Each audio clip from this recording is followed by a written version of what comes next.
you ready to discuss some wingers and attacking midfielders that you wouldn't mind seeing at West Ham next season? Well, I hope so. Welcome to episode number 5 of my summer series. In this series, we go through each position that we believe David Moyes is trying to purchase a player for during the summer transfer window. I'll throw up a bit of a short list. Players I would not mind seeing in the claret and blue at London Stadium next season, with my number 1 pick given at the end of the video. And this is a series I'd like to see you guys get involved in the comments below. So, in the comments below, let me know the attacking midfielders and wingers you wouldn't mind seeing David Moyes pursue this summer. Looking forward to discovering new players as always. I've enjoyed this series so far. Some names I've never heard of, and I'm looking forward to keeping an eye out for them from this season onwards. So get involved.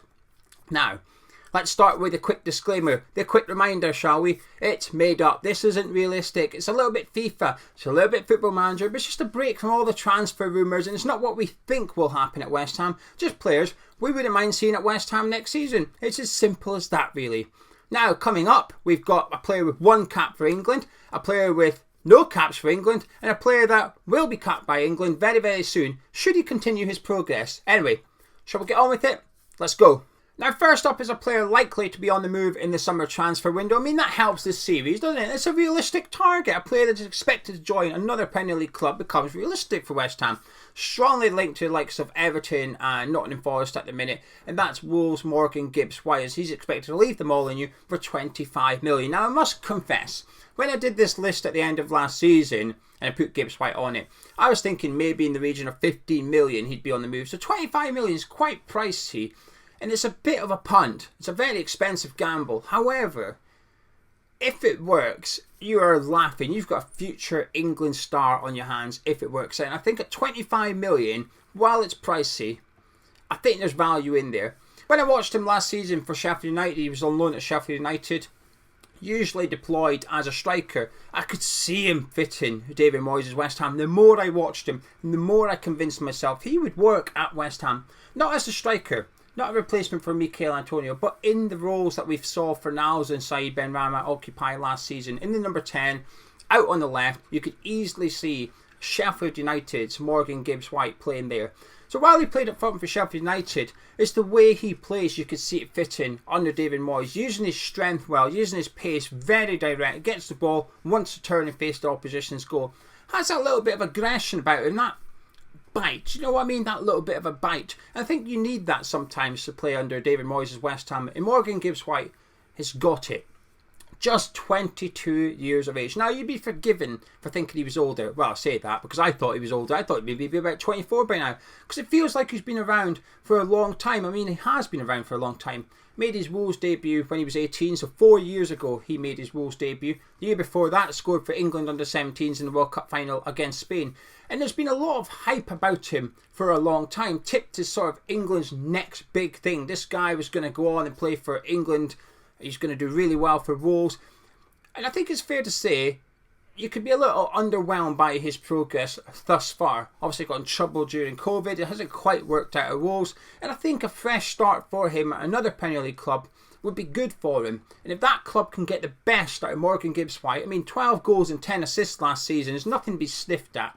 Yes, it's only the Championship. However, he didn't play the full season. He had a couple of niggling injuries there as well. So he played about 35 games. So, 22 goal creating returns. It's not that bad from 35 games, I don't think. 25 million, like I said, it's pricey, but whoever gets him, I think, has got a real talent on their hands. And if they can get the best out of him, I think 25 million becomes a bargain. But it's still a gamble. Next up is that 1 cap wonder for England. And a few months ago, we did a video. What would David Moyes' ultimate, but realistic, Premier League 11 look like? And the player I picked first out of anybody else was Leicester City's Harvey Barnes, and I stand by it all day long. I think he'd be perfect for West Ham United under David Moyes. I actually think David Moyes would be perfect for Harvey Barnes as well. If hypothetically, it won't, but hypothetically, if it was a transfer which was to occur, I almost couldn't see it failing, to be honest with you. I could only see Harvey Barnes succeeding at West Ham under David Moyes. Now, this is probably the most unrealistic target. There's one more that's quite unrealistic as well. But this is probably the most unrealistic one for a couple of reasons. One, could we lure Harvey Barnes from Leicester? Possibly. I think we might manage. And second of all, and this is the one that's nail and coffin stuff, the cost, it would cost an incredible amount of money to get him from Leicester City, and that just makes it unrealistic and unaffordable and just not very good value. But just 24 years of age, and I have to say, I think he's one of the Premier League's most underrated players. I don't think he gets enough hype about him, enough praise. Last season, 11 goals and 14 assists in all competition for Leicester City. He's made that left wing role his own. Now, will he ever get that big move to a club like Man City or Liverpool? I don't think so. But that's the type of players that we've got to be in the market for. Those that aren't ready for those types of clubs may not ever get there, but at the next level down, let's call it the elite clubs, I think he'd excel there, and I think he is excelling there at Leicester City. I think he'd be fantastic under the. I think he'd be perfect. The way that he plays, he's direct, he's fast. I often had sort of frustrations to some extent over his final ball delivery. I thought he was a bit selfish, he'd waste a lot of good chances, picking the wrong decisions. But in the last year or so, I think he's really upped his game there. You can see it, the proof's in the pudding. 14 assists in all competitions, 10 of those assists coming in the Premier League. There's not too many players in the league posting better figures than Harvey Barnes, and he's 24 years of age. He's only going to get better. However, it would cost a bit too much money, wouldn't it? Just to interrupt for 1 minute, because this video is sponsored by the OneFootball app. In this series, it's very make-believe, very unrealistic, so if you get a bit fed up of that and you want to know exactly what's going on at your football club, nothing made up, just the real deal, then you better get the OneFootball app downloaded. The link is in the description underneath this video, and it's completely free. Once you click it takes about 15 seconds to get it on your device. Then once you click on it, it uses cookies to remember what you want to see. There's no sign up involved. And then after it's got the cookies, it uses a clever algorithm to deliver only what you want to see and nothing but what you want to see. So you've had enough of the unrealistic and you want the realistic? Get the OneFootball app on your device. Link in the description below. Anyway, shall we get back to the world of make-believe? Let's go. Now next up is the best player in this video that I'm going to speak about. Without a doubt, he's the best player. And a lot of people watching this are going to say, well, this is unrealistic. You're just taking the mick now. But I don't think it is. I think this summer, West Ham or clubs like West Ham were to go after him, I think they stand a chance of getting him actually. Next summer, not so much. But let me explain, because there is a couple of issues with this player, and that's PSV's Noni Madueke. Now, one of those issues we'll get onto, and that's what allows us to sign him, I think. But the first problem for West Ham would be his position. He's a left-footed right winger, exactly like Jarrod Bowen. Doesn't play too dissimilar to Jarrod Bowen either, with his skill, with how direct he is, with his eye for goal. And he's an incredible talent. He's going to go on, or at the minute, he looks like he will go on and become one of Europe's best right wingers in football. As simple as that, really. He's already got the world-class ability. Now, as far as I'm concerned, to be world-class, you need to have the ability and you need to have the consistency. A lot of players will have one or the other, but not that many have both. Players that turn up week in, week out and put on world-class footballing performances like Kevin De Bruyne. Now, Noni Madueke has that ability, there's no doubt about it. I think to prove it, he needs to test himself at a higher level. Obviously, he's done it in European competitions with PSV, but I think he needs to go to a greater domestic league probably before he's almost world-class verified. But he also needs to add the consistency. Now, when I say consistency, I don't mean that he plays good for one match and goes missing for 3. Not that.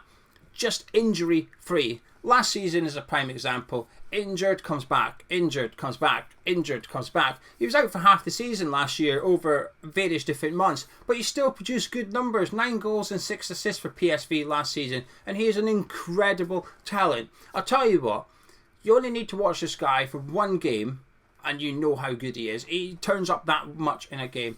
Like I said, world class. Anyway, so a year ago at PSV, he signed a new contract. There was almost like an unofficial gentleman's agreement that should a big club come knocking this summer that Madueke would like to go to, PSV wouldn't stand in his way. And in return for Madueke signing that contract, PSV can obviously demand a big fee.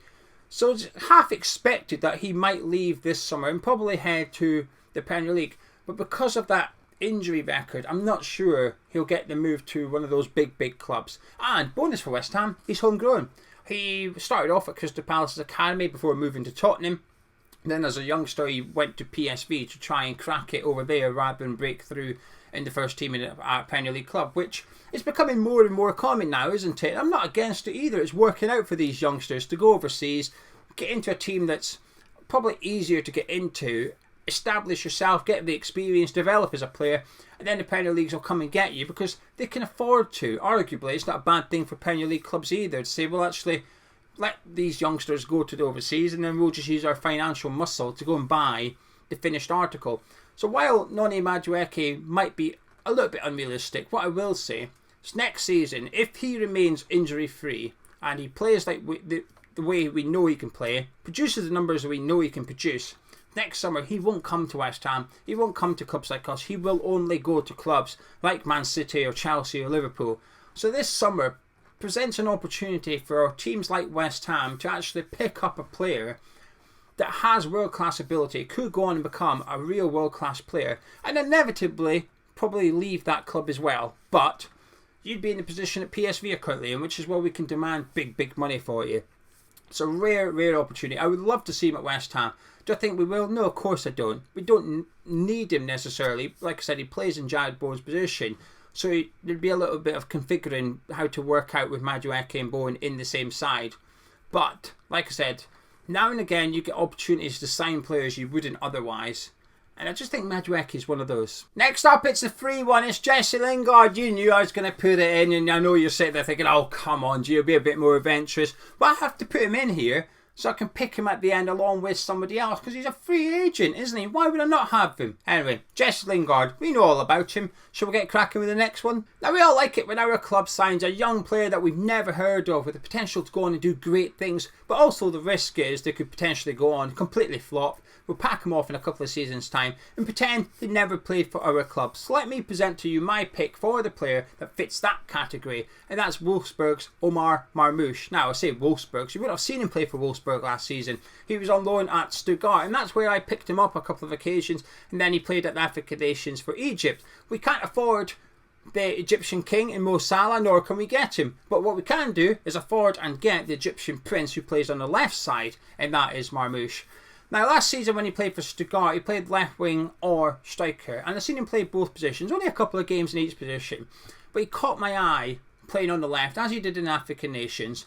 But when he played striker, I thought he was rubbish, to be honest with you. I didn't really see, when he was playing striker for Stuttgart, I didn't really see it. I thought, well, he's not that impressive, and what he was good at, I thought, was completely smothered. I think his biggest trait is his dribbling. When you watch him dribble when he's playing on the left wing, it's unbelievable. The ball barely leaves his feet. It's like he's got it on a string. His acceleration is really quick as well. He can be rapid, but he doesn't often need his speed to beat his man, because he can beat his man through dribbling to some extent. He is quite skillful, but he doesn't necessarily do a step over and go by his man. Just a quick drop the shoulder and by him he goes.